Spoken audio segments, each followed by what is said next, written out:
Grab a cup of tea, put on your headphones if you've got a burning question. We might have an answer, it's the VSPA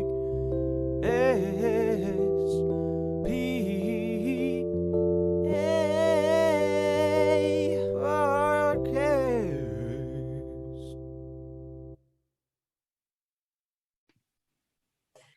Hello and welcome to another episode of the VSPA Podcast. My name is Elena and together with Akin we're going to host today's episode. Today it is a great pleasure to have Dr. Matthijs Baas on the podcast.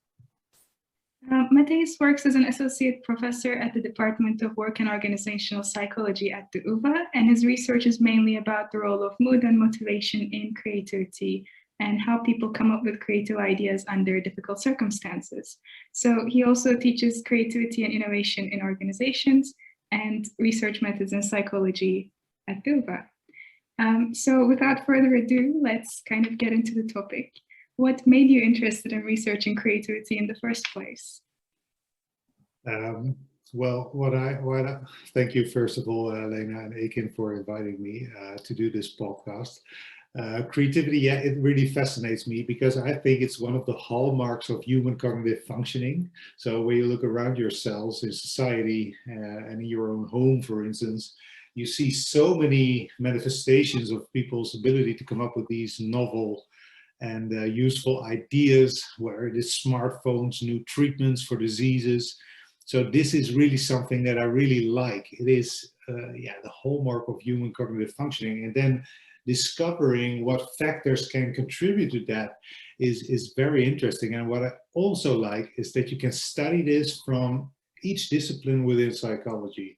So for instance, if you're interested in how creativity emerges in social groups, so Akin, you're at the social psychology, so that is one of the things that is studied there, right? But then creativity is sort of a dependent variable.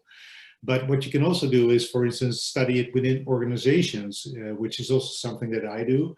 Then how does leadership, for instance, within organization fuels the employee creativity or kill the employee creativity? That's also an angle that you can take, right? But also, as we will talk about in this podcast, the neural basis of creativity is something that you can try to uncover.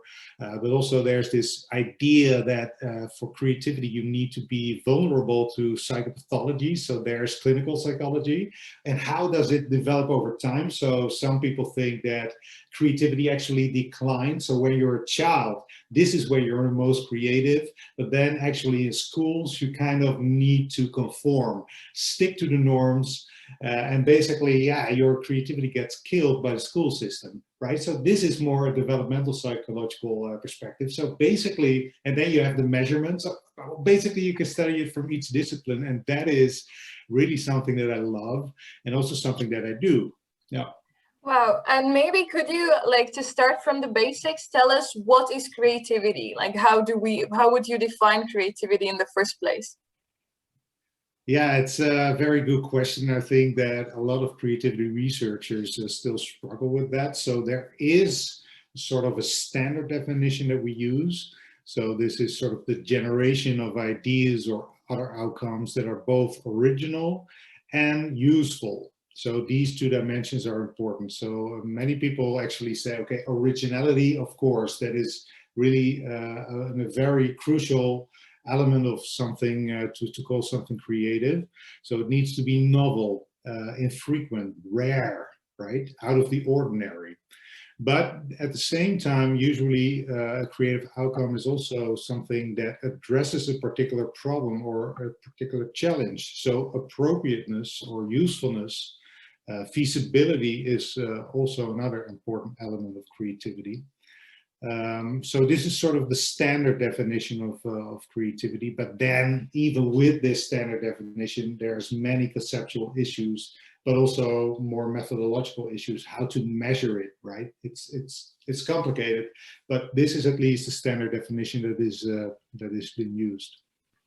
And so for the research, does it tell us anything about the creative process? What are the necessary steps and what to do if you want to have this creative idea in the first place?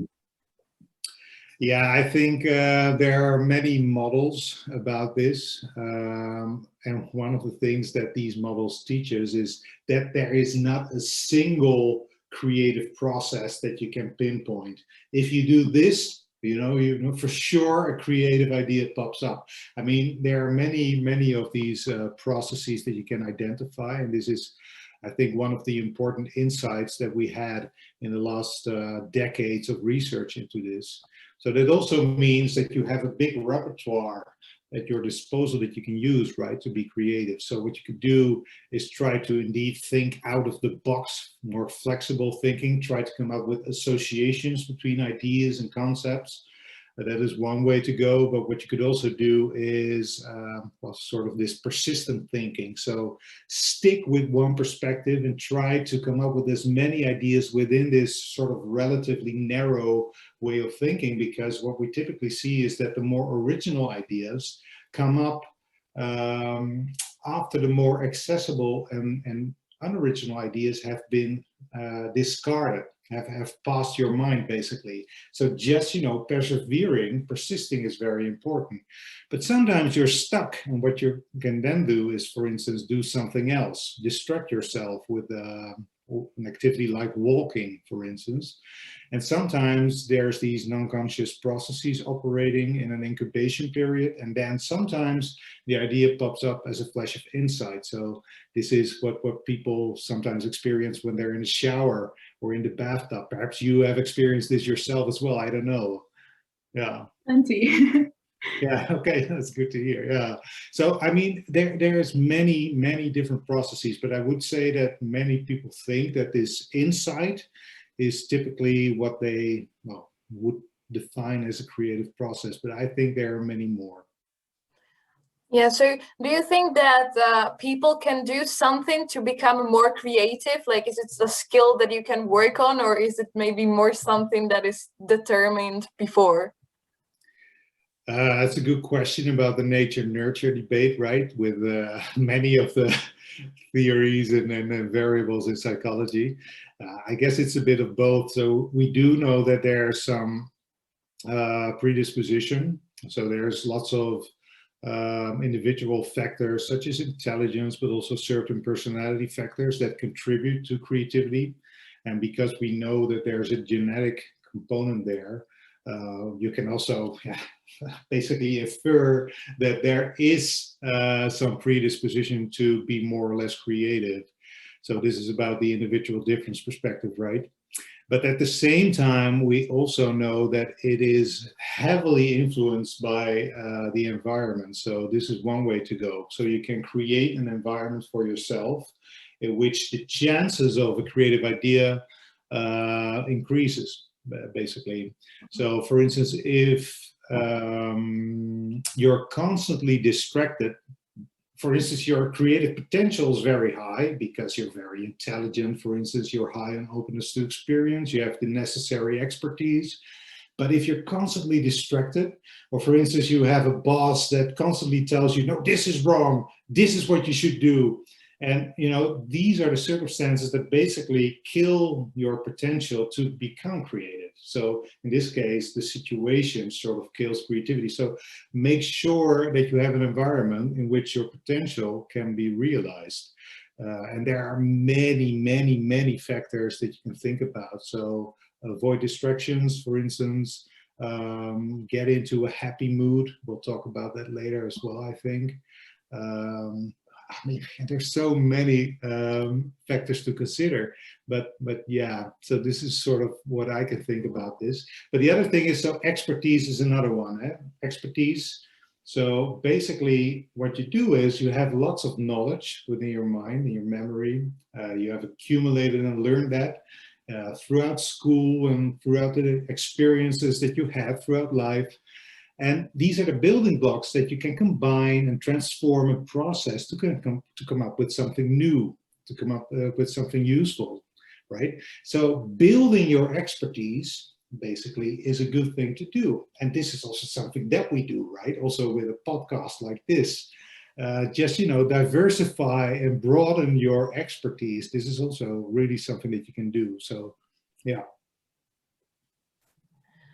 Okay, so maybe just to close with this broad introduction, when you specialize in creativity in the workplace, what would be the circumstances to build up in an effective workplace to really boost creative processes?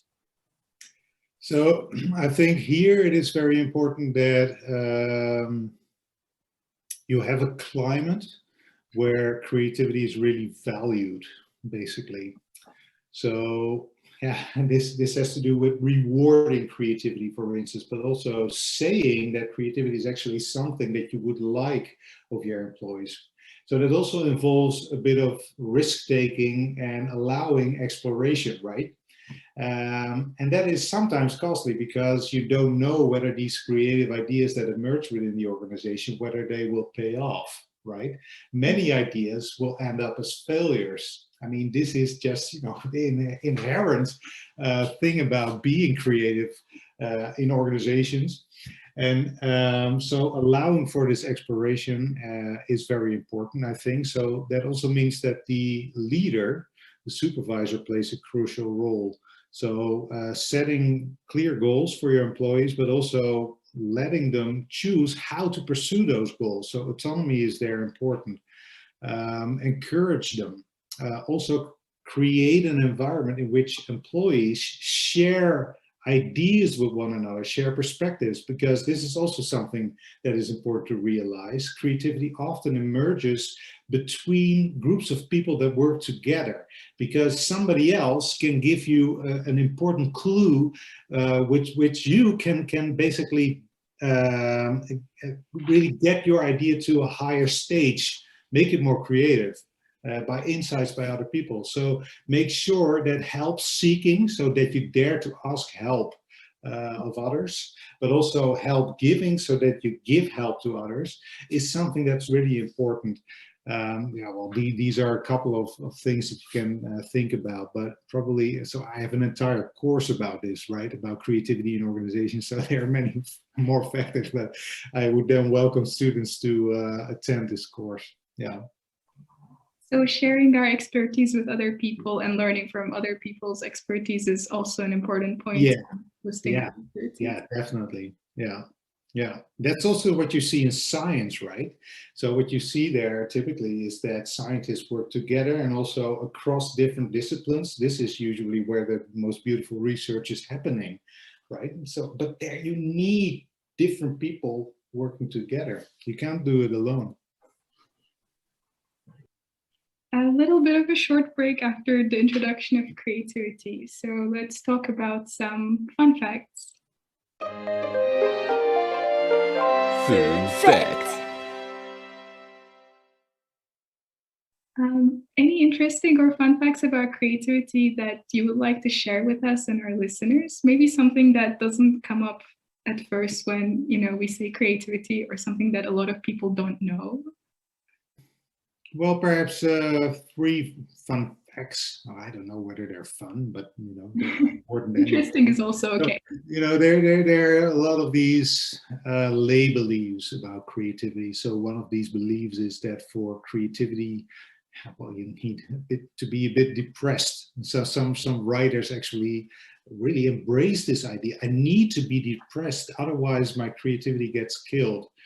But in my research and what I see in the work by others is that depressive mood, for instance, if anything, it is negatively related to people's capacity for creative thinking, but the relationships are so small, so you can even conclude that the effect is negligible. So it doesn't really matter. So that's one thing.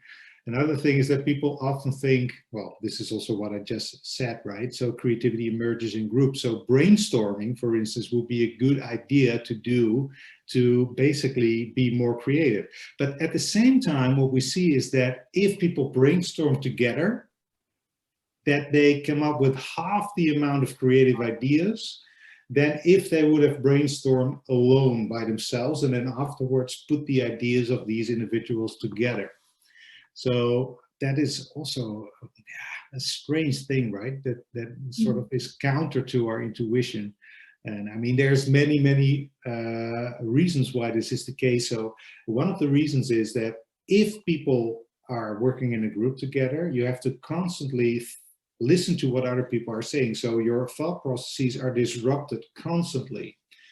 And this is a major reason why you see a smaller number of creative ideas emerging within groups that interact with one another. But there are shortcuts around it, right? So electronic brainstorming through a computer, for instance, you can still be inspired by the input by other people, but also, not being disrupted by their input. So then you have the best of both worlds.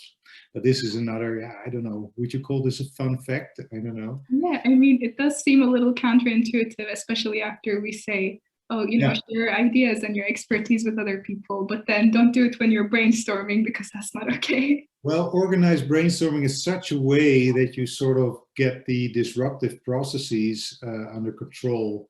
I think that is what you should do. And then the final thing is, so if you look at these very creative companies such as Google, then these companies typically have a relaxation room within their working environment, right? So what you see there is that people can actually literally doze off on a sofa, and there's dimmed lights, so it's a very relaxing atmosphere. But actually, a relaxed mood does not lead to more creativity. So it seems to me that this is sort of a waste of money of these companies. So yeah, this is the final fun fact, I would say. Just occurred to me when you mentioned this relaxation. I know that some people say that some creative ideas came to them in their dreams. Mm-hmm. Is it something that you see in your research that like this is happening, or is this maybe just something that just people pick up? So, well, this is not something that I study myself. It's also quite difficult. So I do know that these people are not alone. There are also these famous fashion designers that sometimes see a particular fashion drawing within their dreams, right? So it happens. I think it was also Paul McCartney that had some of the melodies emerging in his dreams. So it happens.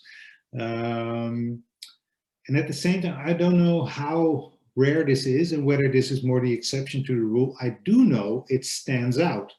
So I can imagine that people remember it more vividly. So this may be one of the reasons why people think this is where creativity resides, within your dreams. So I do think it happens, right? But I'm not sure whether it is as frequent as just sitting down behind your desk and thinking hard. Then creativity also emerges. Okay, so going back to your research, we should dive into this research about mood and creativity. You already mentioned something before. So can you tell us a bit more about this piece of research and maybe what are some mechanisms for your findings? Yeah, sure. So this is basically my PhD research that I started with in 2005, so millions of years ago. And well, there were lots and lots of inconsistent findings. So I think this topic has been studied since 1980. And sometimes you see that negative moods increase creativity. Sometimes it decreases creativity. Sometimes, and most often the times, there are null effects. So it doesn't influence creativity whatsoever. Positive moods more consistently are associated with increased creativity, but also there were inconsistent findings. So we kind of thought, okay, we need to know more about this to draw more firm conclusions. So what we did is basically we did a meta-analysis where we combined all the empirical research on mood creativity to be able to draw more robust and firm conclusions. And what we did is came up with the model, theoretical model, to better understand how moods would lead to creativity. And I think this is a pretty interesting model, and also somehow quite influential. So it's picked up by quite a lot of creativity researchers. I'm quite happy about that. But basically, what we argue there is that moods, yeah, you can distinguish them in positive and negative moods, but this is only one aspect of a mood, right? So if you take, for instance, sadness and happiness and joy and anger and fear, for instance, anxiety, well, it's easy to see even within these negative moods, being sad is different than being angry, right? Mm-hmm. So, and one way to distinguish moods is to actually map them according to their valence, their hedonic tone, so positive versus negative, but also the arousal level. So some moods are more arousing, such as anger, fear, than for instance sadness. And what we argue in that paper is basically you need some activation, some arousal to actually perform better cognitively. And what we also see is that we have this hedonic tone, positive versus negative. And what we see is that these positive moods that are activating, such as happiness and joy, that they indeed associate with more creativity, but mainly because people are better at associating, thinking flexibly. So considering a particular problem from different perspectives, right? And because of that, they can come up with more creative ideas. But what we also see is that when people have a negative mood that is activating, such as fearful moods and angry moods, they also are associated with more creativity, but in a different way. So they become more persistent in their thinking. So they kind of are more narrow in their thinking, but generate more ideas within this narrow path. And ultimately, after some time, also get to the more creative ideas. And this is what we found and discovered in this research, which was quite interesting. And yeah, so this was basically my PhD research. Then I abandoned the mood creativity research, sort of, okay, this is what I did now. I'm interested in other research questions, but 2 years ago, I was asked to write a book chapter on mood and creativity research. So I was quite interested. So, okay, where are we at right now? And actually the model, basically the empirical evidence still supports the model. So I'm quite happy about that. Yeah. When you talk about mood, could you maybe tell us something about mood disorders and how they are related with creativity? I also saw that you did some work around that. Yeah, exactly. So in a lot of talks that I give to a more lay audience, I always get the question, right? So you need to be depressed in order to be creative. And yeah, I was sort of dissatisfied with the current empirical evidence on this topic. So I decided, I want to do it myself. Not necessarily because I think I can do it better, well, at least slightly better perhaps. But, it's also a way to become an expert on a topic, just doing research on it and then learning yourself along the process. And so basically, I also did a meta-analysis there and also some empirical research.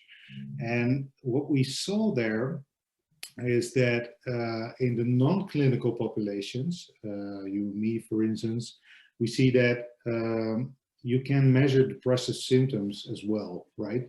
And what you see there is variation. So some people are very happy, no depressive symptoms at all. Some have mild symptoms, some have quite severe symptoms, but they do not classify yet as a major depressive disorder. So there are some additional factors that you need to consider there, whether it's really problematic for you and your social environment, for instance. So this is where you get into the clinical diagnosis. But when you look at the normal population, you see that these variations in depressive mood are basically unrelated to creativity. So performance on idea generation tasks, but also unrelated to publicly recognized creative achievements. The correlation is minus 0.06. So I think it's less than 1% variance explained. So yeah, I mean, it doesn't do anything, at least. Now, when you look at major depressive disorder, this gets a bit more complicated because then you need to have clear control groups. So basically what is typically done there is that you have these people that are characterized by major depressive disorder, and you compare them with a good control group that is very similar on other dimensions, such as gender, age, and intelligence, for instance. That is already quite difficult. But what we typically see there is, A, there's not much research out there, and B, if anything, the relationship is even a bit more strongly negatively. So that makes sense, because usually these, when you really have a disorder that is also characterized by a lot of impairments in cognition. Now, well, creativity is based on these cognitive functions, right? So that sort of makes sense. But still, I mean, there's not that much research out there. Okay, major depressive disorder is one thing, but you can also think about hypomania, right? So this has to do with bipolar disorder, where people switch between these depressive episodes and these manic episodes. Now, what we saw there is that hypomania, which is sort of the personality traits that can be found in the normal population, that they are positively related to creative thinking, especially if it was self-reported creativity. So it seems to be the case that people, that are a bit more high on mania, that they also think they are more creative. They also show a bit more creative thinking on more idea generation tasks, but these relationships are weaker. So, but that makes sense, right? Earlier we talked about happiness being associated with more creativity, while mania is more sort of excessive happiness to an extent. I mean, there are other factors as well, but yeah, that makes is in line, I would say, with the empirical evidence. Yeah. Okay, so I guess we can move on to another area of your research. So if I'm correct, you also studied creativity from this neurological perspective and what is happening in the brain when during this creative process. So could you maybe elaborate a bit about this topic as well? Yeah, sure. So this also had to do with the fact, the neural base of creativity, and this is fascinating, right? So is there sort of a brain region that we can pinpoint for creative thinking? And to be honest, now I've been working on this. The results are very puzzling and complex, and in part it has to do because the paradigms that you use within brain and cognition research are not really fitting with the paradigms and the tasks that you do in creativity research. So typically, I don't know, did you ever do research in a scanner or in an EEG equipment? Did you ever do that? No. Well, basically, if you ever did an fMRI study, you're basically within this tube and there's lots of noise going on. It's a noisy environment. And also, you're very limited in what you can do there. Right? So that's one thing. Whereas creativity, even with idea generation tasks, it's about spontaneous thinking that you need to report at one point, and locking that moment where you had something creative occurring in your brain to a brain process is very difficult. So what you typically see is that research is very difficult there. It's also in its infancy. So what we know is that there's diffuse prefrontal activity involved in creative thinking. But yeah, that's probably also the case for many cognitive tasks, right? So that is not really showing that there's something special about creativity. There's also this idea that what you need is a lot of these brain networks cooperating with one another. There's some empirical evidence for that, but I would say, we definitely need to do more. You can also look at it from a different perspective. So are there any neuromodulators that are associated with creativity? For instance, dopamine is such a candidate that you can look at. So we came up with a model there, a theoretical model, but so far the evidence is pretty mixed. So I don't know. I think you should ask this question in 5 or 10 years' time, and hopefully then we get more affirmative answers. But right now, I would say it is definitely work in progress. Yeah. And do you have any hypothesis about what can be revealed, let's say, in those 5 years? Or no idea? If anything, it will show you that because creativity is building on so many things, your expertise, all sorts of cognitive operations, I will bet there's no specialized brain area for creativity. That is not something that I believe. So if anything, it will have to do with these larger networks perhaps connecting, working together, perhaps. And then perhaps what you see is that for some domains, you see different networks that are important, visual domains, for instance, than for more verbal domains. So perhaps this is the way to go to think a bit about this. Yeah. Okay, so I think the last piece of research that we came across was your research into mindfulness and creativity, with mindfulness being right now quite popular. So I'm really curious about what did you find, and would you recommend to people to start mindfulness training to become more creative?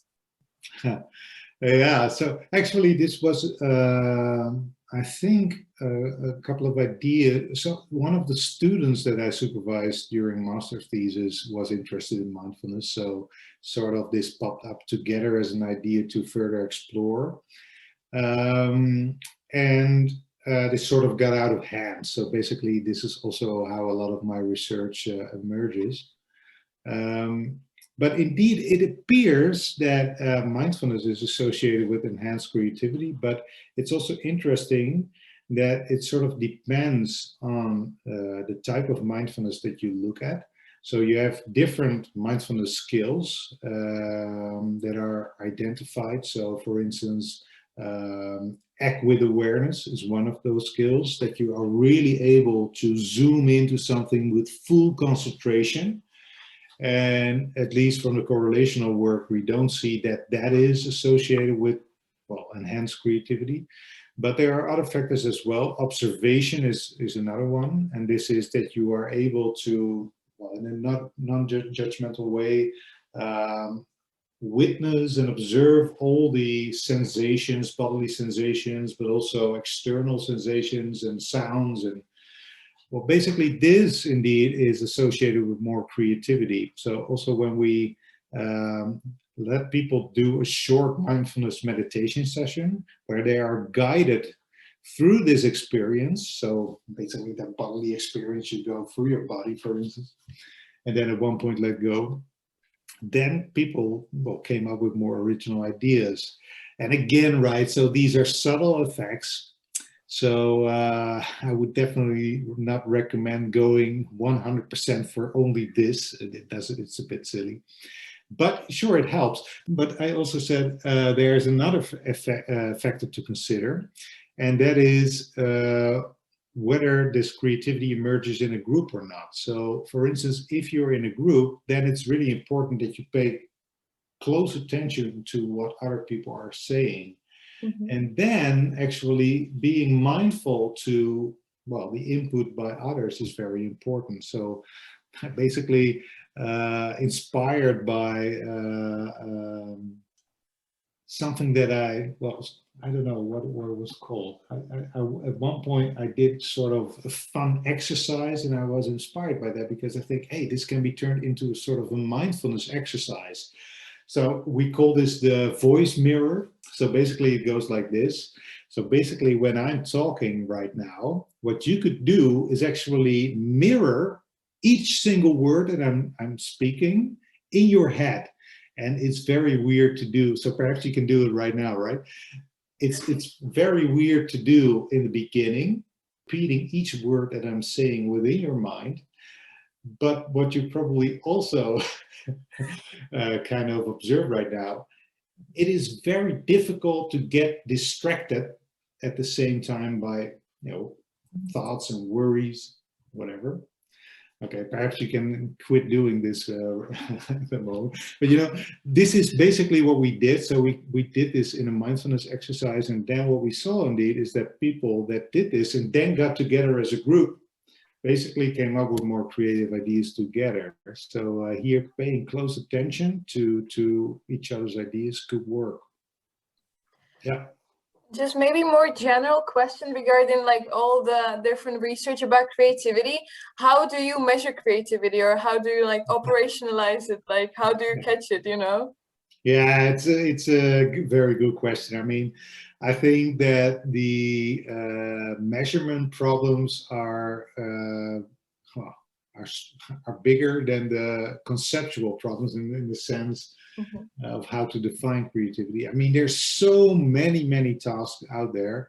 A lot of creativity researchers, they use idea generation tasks. So you have a particular problem and you have to come up with as many creative ideas about that problem as possible. So for instance, one of the tasks that I've used myself within my research is, okay, how can we improve teaching at the university? Can come up with as many creative ideas as possible. And then students, participants in this case, came up with ideas. And then as a researcher, you need to code these ideas in terms of how original and how useful they are. And then you get sort of an estimate of somebody's creativity.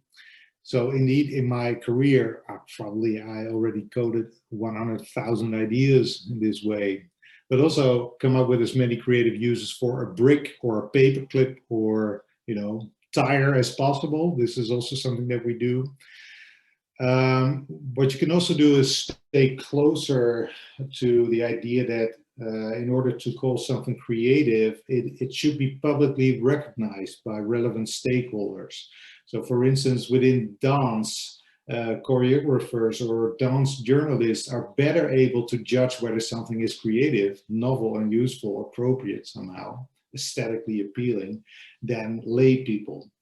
So staying close to this idea, you have this measure called the Creative Achievements Questionnaire. And basically people report how many creative achievements that they had that were recognized by other people. And these were also ranked. So were they recognized by national figures in a newspaper, for instance, or do your peers, your friends consider you to be having creative achievements here in this particular domain, dance or science or the arts or comedy? I mean, there's many different domains where you can do this. So this is another way. You also have these association tasks, but really there are so many tasks. And sometimes the performance on these tasks do not even correlate with one another. So this is sort of a problem, right? So it also suggests that there's many things going on. And probably it depends on the domain, for instance. So that also resonates with the idea that creativity, to a large extent, is built on expertise. So if you have much expertise drawing, of course, if you are asked to draw as many creative drawings on the basis of a set of simple figures, such as triangles, you probably score higher than if you don't have such expertise, right? Yeah. I have a question about the measures, because I also remember having a similar question in my first year when I followed the work and organizational course and talked about creativity. So let's say we have a task where I have to come up with as many uses as I can for a knife, a brick, a tire, whatever it is. When you're coding this for originality and usefulness, what criteria do you use? How is it exactly coded? So my coded scheme, for originality, I basically use two criteria. So how far removed is it from the original use of the object? For instance, with a brick, the original use of a brick is building something, right? So if you use that as a musical instrument, it's far removed from the original use of that brick. Now, the other criteria that I use is how infrequent is the idea within the sample. So, and these are usually highly correlated, by the way, but an original idea that is only mentioned by one participant is more infrequent and therefore more original, more rare than an idea that is mentioned by many people within your research sample. So for instance, take the brick ideas. So many people come up with a brick to use it to build a house. So in terms of how far removed it is from the original use, well, it's very close. It's basically how a brick is used, but also a lot of people come up with this idea, right? So both these criteria, it says this idea should receive the lowest creativity score. But for instance, during my entire career, I only had one participant that came up with the idea to use a brick within the supermarket to basically separate the groceries, right? You know, when you go to the checkout counter and then you put the brick. So that, I mean, these are my groceries. Then we have the brick separating the groceries from the one following me behind me. So now, okay, this is typically not how the brick is used, and also was mentioned by only one participant. So that would be highly original. Whether it's useful, I don't know whether. Well, that's a different matter, but at least it is very original. Yeah. So they are compared in the sample. Like, how far is it from the other ideas in the sample? Well, I used the sample to determine the frequency. So how frequent is an idea occurring within a research sample? And when the sample is much larger, I mean, then you can have a better judgment of that. But the other one is more a conceptual estimation evaluation. So how far is this removed from the original use of the brick in this case? And this is, something that I determine myself more, and not based on the sample. No. Okay, so we're now moving to the final part of this episode, which is our therapy time.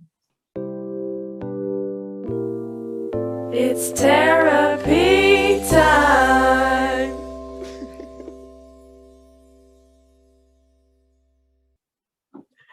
So Matthijs, would you say that creativity is an effective tool in psychotherapy?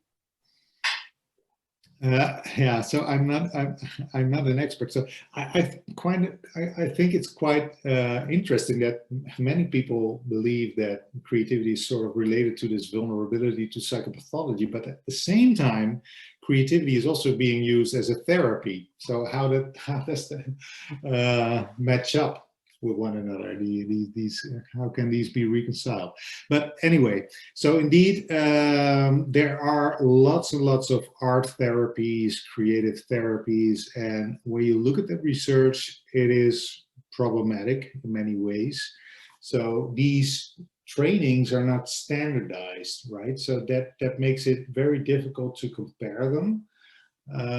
So by and large, people report that they like these therapies, and for instance, they increase the social bonding with the different clients that have to work together, or with the client and a therapist. It actually may also associate with positive well-being outcomes, but really it is very difficult to pinpoint these are the active ingredients that you should follow. We don't know that, so on the basis of the current empirical work. Yeah. Mm-hmm. Well, before we close this off, I have one maybe with personal question about your creative ideas. Like, what are the most creative ideas that you had in your life? Ooh, that's a big question. Oh,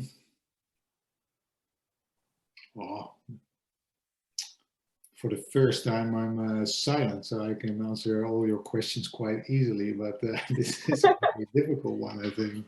Well, when I think back about the mood creativity research, the realization, on the one hand, that moods can be distinguished in multiple ways, but on the other hand, also realizing that creativity can emerge in different ways, and then somehow connecting that together, I think was something that but also this happened together with other researchers.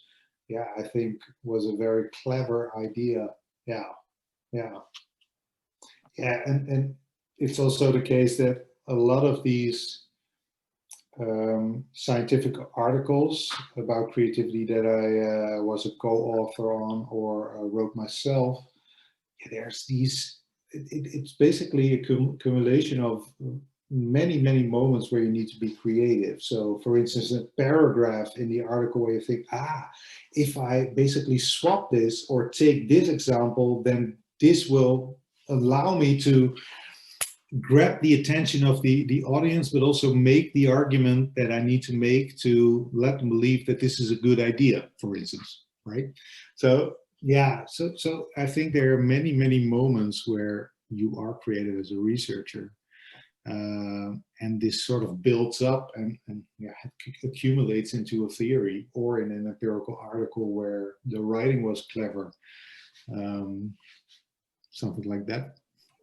Okay, thank you. And thank you, Matthijs, for joining us for this episode of the VSPA podcast. It was really super interesting and also practical to not only learn about creativity, but also other areas that are connected to this field of research. Also, thank you everyone for listening this far. Stay tuned for our upcoming episodes on sexology and humor, and feel free to contact us using the Instagram link or the email address in the description below for any suggestions.